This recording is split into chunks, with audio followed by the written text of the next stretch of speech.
Today we will do a very important chapter which is combustion and flame for class 8th. Let's begin with this chapter and complete it in just 20 minutes or less than it. Let's start. What is combustion? Let's start. What is combustion? Combustion, it is the chemical process in which a substance reacts with the oxygen to give heat and light. Light which is given off during combustion can be in the form of flame or just a glow. We will understand more about this in the upcoming time. Let's start. The combustion of magnesium. Magnesium plus oxygen from the air forms magnesium oxide, heat and light. Hence we can say that the combustible substance plus oxygen forms heat, light energy and different other products which occurs according to the combustible substance. This is the formula. We have to keep in mind that combustion happens in the presence of air.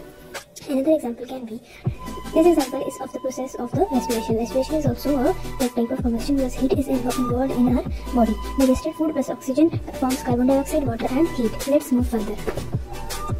The cell produces light and heat due to the nuclear reactions. In this, hydrogen is converted to helium with the production of light and heat. Carbon plus oxygen forms carbon dioxide plus heat and light. This is an example.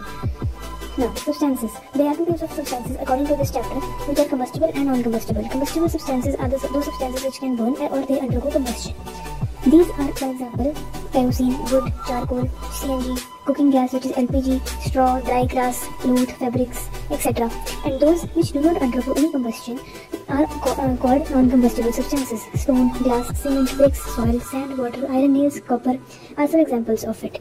Now, let's see the conditions necessary for combustion. There are three necessary conditions for combustion. These are presence of combustible substance, a substance which can burn, presence of a supporter which is usually air or oxygen, heating the combustible substance for ignition temperature. Now, what is ignition temperature? Let's see. What is ignition temperature? It is the lowest or the minimum temperature at which a substance catches fire and starts burning. Substances with low ignition temperature, for example paper, alcohol, kerosene, LPG, CNG, and substances with high ignition temperature, coal, charcoal, cow dung, etc. Now, let's see how do we control fire.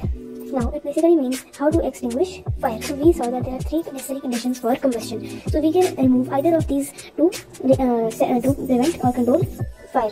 For example, by removing fuel, that is the combustible substance, or by removing the heat, or by removing air. So, what is fuel now? We will discuss it further. Now, we have already understood what is ignition temperature, and the next is types of combustion. So, there are three types of combustion. These are rapid combustion, spontaneous combustion and explosive combustion. So, rapid combustion is in which the large amount of heat and light are produced in a very short time. We can say that this is a very fast reaction and that's why its name is rapid, and it is a reaction in which a lot of heat and light energy is formed. For example, we can say that cooking of LPG in the stove is called rapid combustion is an example, and even the kerosene stove are other examples. Burning of wax in a candle is also an example of this type of combustion. Spontaneous combustion, the combustion reaction which occurs on its own without any help of external heat or source is called spontaneous combustion. For example, sodium goes through spontaneous combustion. We can also say that the white phosphorus which burns at around the room temperature, which is 35 degrees Celsius, is an example of spontaneous combustion. The spontaneous combustion reactions which take place in nature are very dangerous. Explosive combustion. It is also called explosion, a very fast combustion reaction in which a large amount of heat, light and sound. Now, how is it different from the rapid combustion? Is that in rapid combustion no sound is produced, but in explosive combustion sound is produced. This is called explosive combustion or explosion, which we explode during festivals, work, or on other festivals like fireworks and crackers. They are examples of explosion or explosive combustion. Fuse. Now, we have completed this section of combustion. Now we'll understand fuse, and at last you'll understand what is flame. So, fuse, a material which is burned to produce heat is called fuel.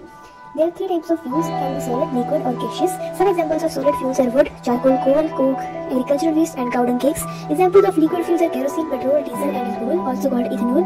Examples of gaseous fuels are natural gas, petroleum gas, biogas and coal gas. Calorific value. What is calorific value?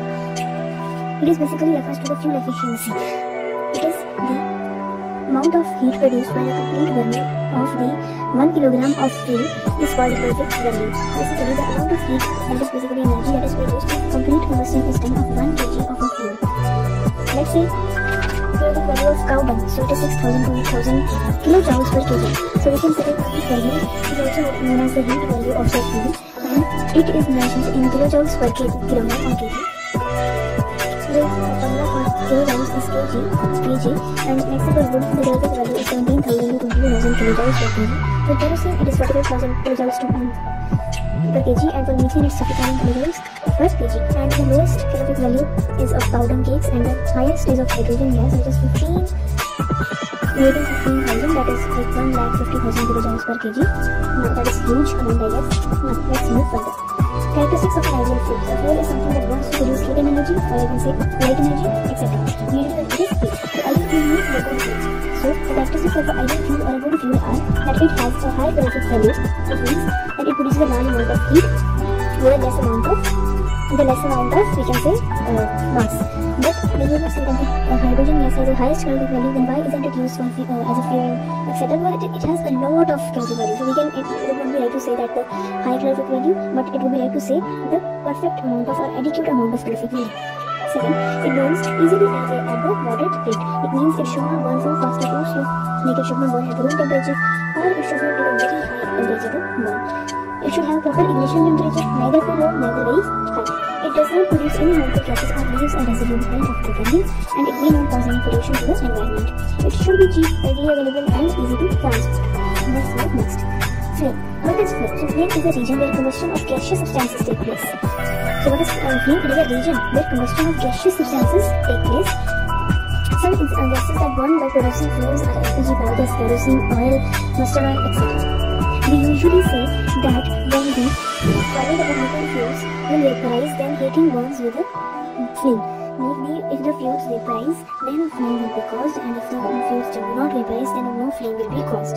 Now, before studying harmful products from burning of fuel, we will discuss the structure of flame and candle flame, which has 3 zones. Let's discuss that. Structure of flame. The outermost zone is blue, and it is the hottest part. It is the non-luminous zone, and complete combustion happens here and takes place because there is plenty of air around this. The middle zone is the luminous zone, which is moderately hot and yellow in color. Incomplete combustion of wax vapors take place here due to limited supply of oxygen, and the wax vapors burn partially and produce carbon particles. Smoke and soot are left behind as residue. The innermost zone is around the wick of the candle flame. It is also known as the dark zone of the flame, as it is black in color due to unburned vapor of the combustible materials. It is deficient in oxygen, due to which no combustion occurs here, and it is the coldest part of the flame. Now let's come to this part. The burning of fuels like wood, coal and petroleum products, kerosene, petroleum, diesel, etc. release unburnt carbon particles in the air, which can cause diseases such as asthma, etc. Incomplete combustion of fuel due to insufficient air or oxygen produces a very high carbon monoxide, which is a very poisonous gas, and its excessive inhaling can even lead to death of the person and kill the person. And we should never sleep in the room with closed doors, because with a coal fire burning inside, because this one will lead to the insufficient supply of air in the room, causing the carbon monoxide gas in produced, and we can also die overnight. Burning of fuel releases carbon dioxide in air in the environment, which causes global warming. Global warming is the rise of the temperature of Earth's atmosphere caused by the excessive amount of carbon dioxide in the air. It can even lead to the ice polar regions to melt, etc. Burning of coal, petrol and diesel produces sulfur dioxide gas, which goes into the air. Sulfur dioxide is an extremely suffocating corrosive gas. It may damage our lungs also. Burning of petrol and diesel in the engines of the vehicles also release nitrogen oxides into the air. Sulfur dioxide and nitrogen oxide produces the burning of fuels dissolved in the air water to form oxides and acids. The rainwater containing acid is called acid rain, and which is very harmful for the forest, aquatic animals and buildings. Now let's see the case of CNG. The use of petrol and diesel as fuel in automobiles is replaced by the CNG, compressed natural gas. This is because CNG burns with a very small amount of harmful products and has a high calorific value. The case of the wood. Wood has been used as a fuel since centuries, but it has many disadvantages, like it produces a lot of smoke during burning, and it also trees are to be cut and trees are not to be cut, so hence it leads to deforestation. LPG has a much higher calorific value than wood, so it produces much more heat and burning than the equal mass of the wood.